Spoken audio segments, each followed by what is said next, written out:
वो कहते हैं कि वो हंसते रहे और हम जख्म सीते रहे। नमस्कार, मेरा नाम है प्रदीप चौहान। बात समझनी है तो पूरी सुननी होगी। कुछ तो है जिसकी पर्दादारी है। दरअसल ऑपरेशन सिंदूर के बाद से भारत की विदेश नीति पर सवाल उठ रहे हैं। कोई दबे जुबान में उठा रहा है, कोई खुल के उठा रहा है, लेकिन सवाल उठ रहे हैं।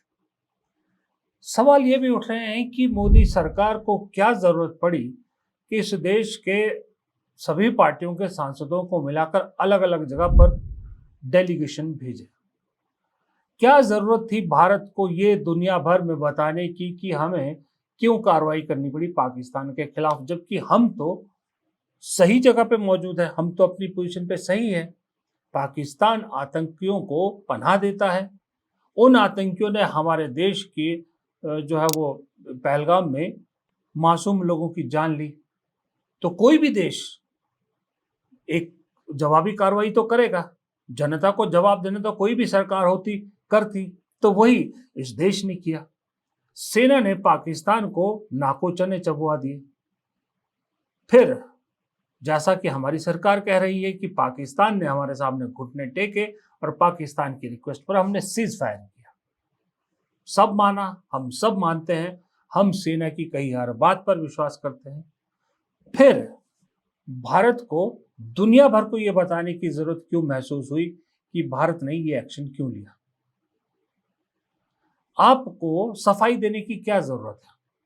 चलिए, फिर भी आपने डेलीगेशन भेज दिए, अलग अलग जगह पर जा रहे हैं डेलीगेशन, लेकिन उन डेलीगेशन को जो रिस्पांस मिल रहा है वो उन पे फिर सवाल खड़े हो जाते हैं।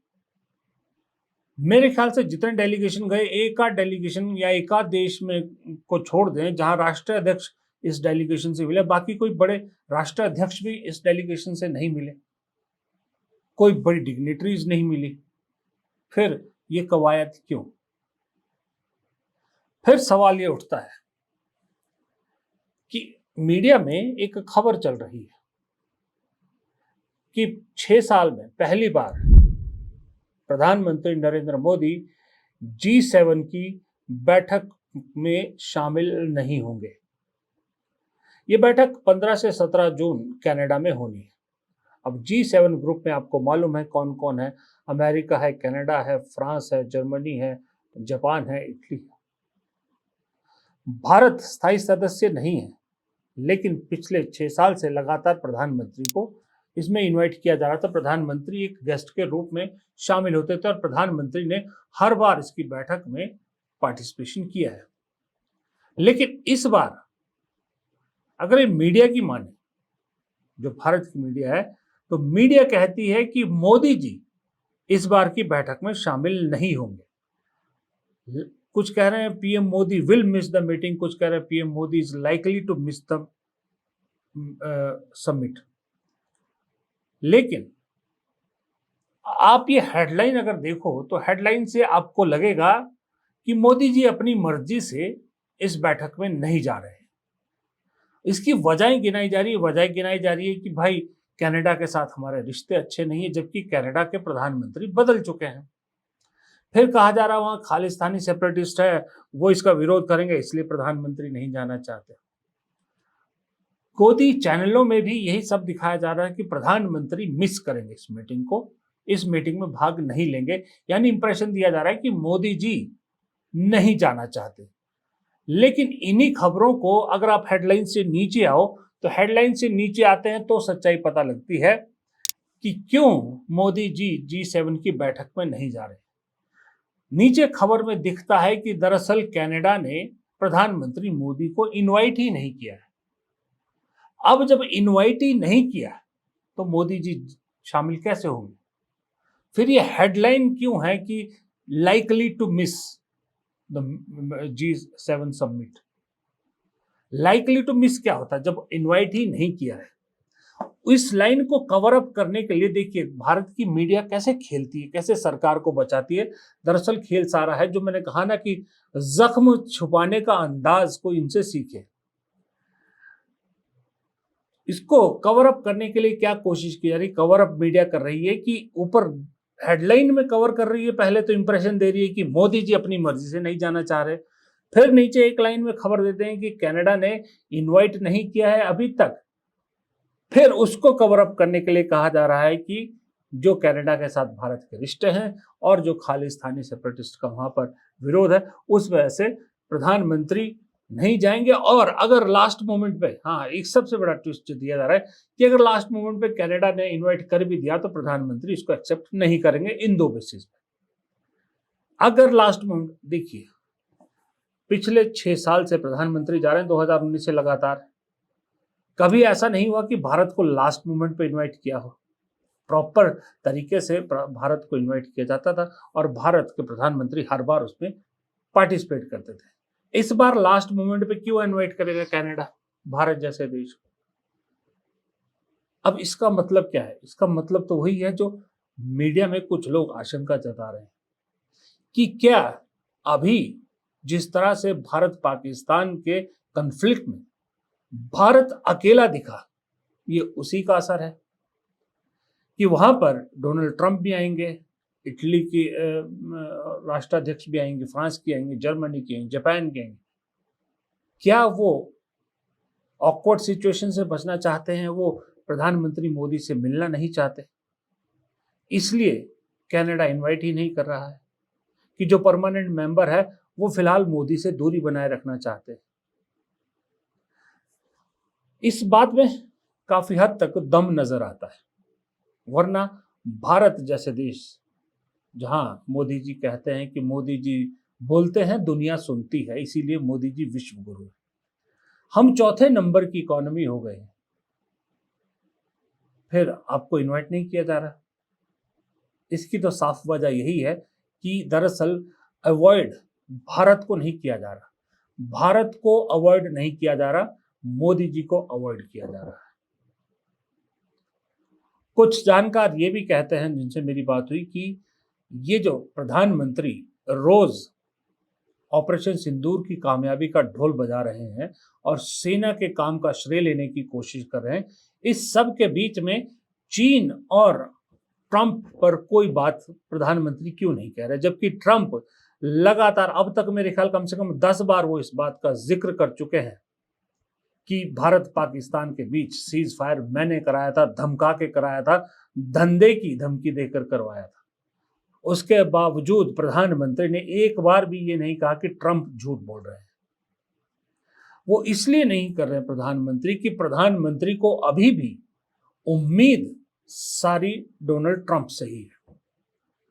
प्रधानमंत्री को लग रहा है कि जो विश्व गुरु की इमेज को जो धक्का लगा है, जो गुब्बारा फूटा है, उसे दोबारा बनाने के लिए डोनाल्ड ट्रंप से दोस्ती बनाए रखना बहुत जरूरी है कि भाई आखिरकार अमेरिका के राष्ट्रपति हैं।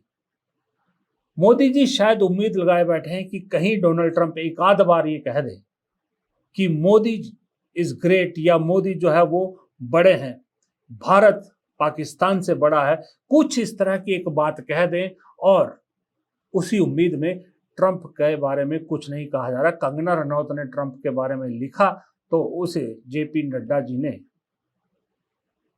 कंगना रनौत से डिलीट करवा दिया।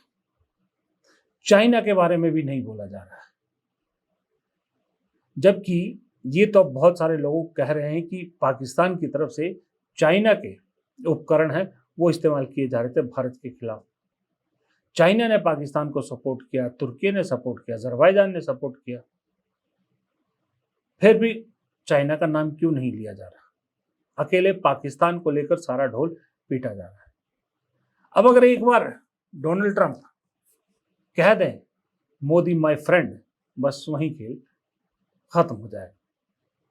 लेकिन बदकिस्मती मोदी जी की है कि डोनाल्ड ट्रंप ने ना मोदी को लेकर कुछ अलग से कहा, बल्कि उल्टा भारत और पाकिस्तान को एक बराबर कर दिया, इक्वल हर बयान में उन्होंने रखा है।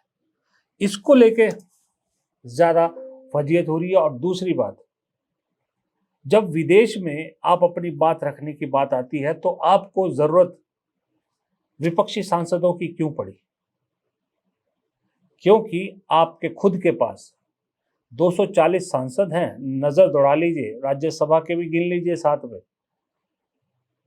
गिने चुने हैं फिंगर्स पे, जो इंटेलेक्चुअली विदेशी धरती पे जाकर भारत का मुस्तैदी से पक्ष रख सकते हैं। जो एक दो हैं उन्हें अपने मंत्री बना रखा है, बाकी कोई है नहीं, क्योंकि बाकी ज्यादातर तो हेट स्पीच तो जितनी मर्जी दिलवा लो उनसे, एक धर्म को जितना मर्जी निशाना बनवा लो, लेकिन विदेशी धरती पर भारत के पक्ष में बात रखने के लिए कोई चेहरे नहीं है। और जो भेजे भी हैं बीजेपी ने, वो चेहरे आप देख के हैरान नहीं हुए? अनुराग ठाकुर, निशिकांत दुबे, वो सुषमा स्वराज की बेटी बांसुरी स्वराज, जो हिंदी में भाषण दे रही सियरा लियोन में। जरूरत किसकी पड़ी?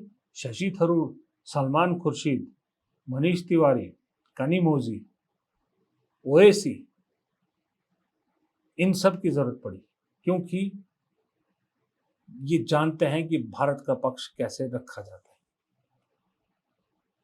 अब दिक्कत यह है कि मोदी जी एक तीर से दो शिकार करना चाह रहे थे। अपनी तारीफ भी करवाना चाह रहे थे विदेशी धरती पर विपक्षी सांसदों से, और इधर उनकी पार्टियों में कलेश भी पैदा करना चाह रहे थे। अब मुझे नहीं मालूम कलेश हुआ या नहीं हुआ, या कलेश होगा या नहीं होगा, लेकिन इतना जरूर है कि जो दूसरा मकसद है वो भी पूरा नहीं हुआ। अब निशिकांत दुबे, बीजेपी के सांसद, भारत में मुसलमानों को लेकर क्या कुछ बोलते हैं ये आपको बताने की जरूरत नहीं, आप सब जानते हैं। विदेश में जाकर ओवैसी और उनके साथ फोटो खिंचा के कहते हैं हम सब एक है, लेकिन साथ ही अपने झूठ परोसने की आदत से बाज नहीं आते। आज भी उन्होंने सोशल मीडिया पे नेहरू को लेकर एक फर्जी खत वायरल किया, जिससे वो कह रहे हैं कि खोसला कमीशन की रिपोर्ट है, जबकि एक नहीं, दो नहीं, मेरे ख्याल से सैकड़ों लोगों ने निशिकांत दुबे की फर्जियत सोशल मीडिया पे कर दी, जब इसको फर्जी करार दिया सब, ये चिट्ठी फर्जी पाई गई। अब वो मान नहीं रहे। मोदी जी से सवाल राहुल गांधी ने पूछे तो देशद्रोही करार देने की कोशिश की गई, सवालों के जवाब नहीं दिए। अब अपनी नाकामी छुपाने के लिए फिर अल्टीमेटली कहां पहुंच गए हैं? नेहरू और इंदिरा गांधी पर। अगर सोचिए, मनमोहन सिंह सरकार जब थी, वो भी अपनी हर नाकामी का ठीकरा अटल बिहारी वाजपेयी पर फोड़ती, उनकी सरकार पर फोड़ती, तो क्या होता? या उससे भी पहले मोरारजी देसाई सरकार पर फोड़ती तो क्या होता?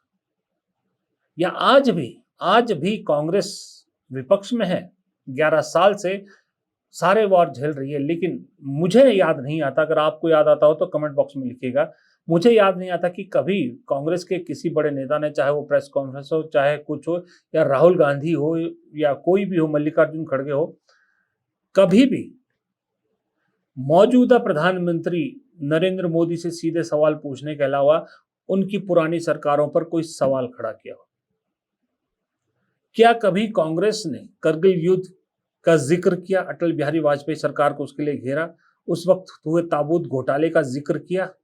नहीं किया, क्योंकि कांग्रेस की एक पॉलिसी साफ दिख रही है कि पीछे क्यों जाते हैं, बात आज की कीजिए, बात आगे की कीजिए। इतिहास तो जो हो गया सो हो गया, लेकिन ये सरकार आज भी 11 साल बाद भी नेहरू और इंदिरा गांधी के पीछे ही छुपने की कोशिश कर रही है। अब एक्सपोज जब चीजें हो जाती हैं, जब चीजें सामने आती हैं, जब पत्ते खुलते हैं, तो फिर ऐसा नहीं होता कि एक पत्ता खुला दो पत्ता, जब खुलते हैं तो सारे खुलते हैं। इस वक्त आप सोचिए, चौथे नंबर की इकोनॉमी भारत बना है। नॉर्मल टाइम में होता तो शायद इस वक्त पूरा देश बड़े बड़े होर्डिंग पोस्टरों से सटा होता, जबरदस्त तरीके से इसे भुनाया जाता, लेकिन इस वक्त हो क्या रहा है? इस वक्त तिरंगा यात्रा, प्रधानमंत्री की चुनावी सभाएं, विदेशों में डेलीगेशन, सिर्फ और सिर्फ ऑपरेशन सिंदूर की कामयाबी के गुणगान गाने के लिए और उसका राजनीतिक फायदा उठाने की कोशिश की जा रही है। इसका मतलब साफ है कि अंदर खाने सब चीजें खोखली हैं और इस खोखलेपन के खुलने का पूरा पूरा डर है। इसीलिए कहा जा रहा है कि जख्म छुपाओ और कहो कि प्रधानमंत्री खुद G7 के समिट में नहीं जाना चाहते हैं। हकीकत यह है कि बुलाया ही नहीं गया। फिलहाल इस छोटे से वीडियो में इतना ही। उम्मीद करता हूँ आपको वीडियो पसंद आया तो मेरे चैनल को सब्सक्राइब करना मत भूलिएगा, वीडियो को लाइक करना मत भूलिएगा और कमेंट बॉक्स में, जैसा मैंने पहले कहा, राय ज़रूर दीजिएगा। नमस्कार।